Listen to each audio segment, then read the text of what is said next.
Drejtori i shkollës së magjistraturës, Arben Rakipi, ka denoncuar në një intervistë se po i bëhet shantazh për shkak të funksionit të tij si drejtues i shkollës nga student të penalizuar pasi u kapën duke kopjuar në provim. Rakipi nuk përmendi emra, por la të kuptohet se shantazhi vjen nga brenda sistemit të drejtësisë.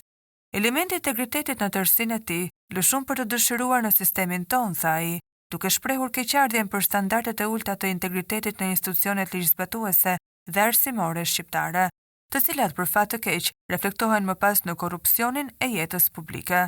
Unë shoh letësi në shkeljen e rregullit, letësi në shkeljen e ligjit, shoh mungesë humanizmi, mungesë interesi për të luftuar për të mirën publike, shoh shmangje nga trajtimi i gjërave thelbësore. E kam fjalën për gjithë sistemin, duke nisur nga shkolla jonë. Në lidhje me studentët që kërcënojnë ndaj përjashtimit të tyre, Rakipi shtoi: "Në shkollën tonë janë përjashtuar 5 student sepse kanë kopjuar gjatë provimit.